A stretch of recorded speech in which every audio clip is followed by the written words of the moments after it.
GE portable air conditioners sometimes experience issues that can be resolved with a simple reset. Understanding when and why to reset your unit can save you time and prevent unnecessary service calls. Here are the most common signs that indicate your GE portable air conditioner needs a reset.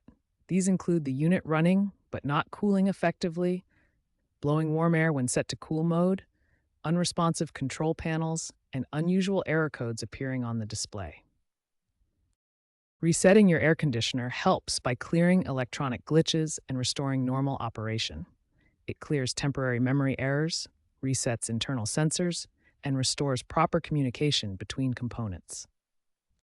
Many modern GE portable air conditioners now integrate with the Smart HQ app, allowing remote monitoring, control, and energy tracking.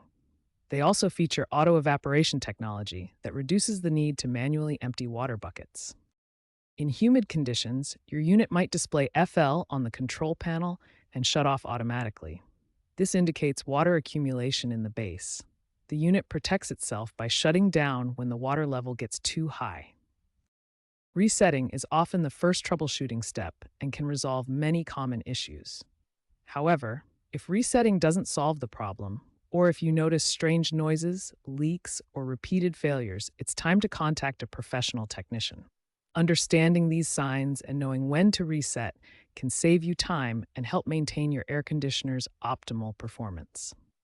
There are two main methods to reset your GE portable air conditioner: power cycle and factory reset.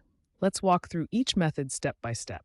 Power cycle is the most common and simplest method that resolves basic electronic issues while keeping your custom settings. Factory reset is a complete system reset that erases all settings and should only be used when power cycle fails. Let's start with the power cycle method. This 5-step process takes about 10 minutes and resolves most common issues. Here are the 5 simple steps for a power cycle reset. First, turn off the unit using the power button. Second, unplug the power cord from the wall outlet. Third, wait between 2 to 10 minutes to allow the internal electronics to fully discharge. Fourth, plug the unit back into the wall outlet securely. Finally, press the power button to turn the unit back on. Also check if there's a reset button on the power plug itself. If the power cycle doesn't resolve the issue, the next step is to check your home's circuit breaker. Sometimes the breaker may have tripped, cutting power to your air conditioner. Here's how to reset the circuit breaker. First, turn off your AC unit. Then locate the breaker for your AC in your electrical panel. Flip the breaker to the off position, then back to on. Wait 5 minutes, then turn your AC back on. If power cycling and checking the breaker don't solve the problem, you may need to perform a factory reset. This completely restores your unit to its original settings. Factory reset completely erases all your custom settings, so use this method only when necessary. The exact process varies by model, so you'll need to consult your user manual for specific instructions.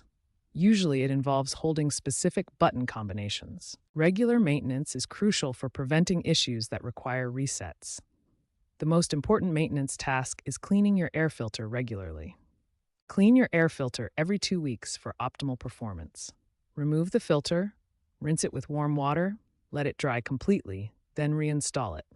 A clean filter prevents many issues that would otherwise require a reset. If problems persist after trying these reset methods in maintenance, it's time to contact professional support for further assistance. Contact GE Appliances customer support or a qualified technician if reset methods don't resolve your issue, if you see persistent error codes, or if you notice unusual noises or performance problems. Professional technicians can safely diagnose complex issues.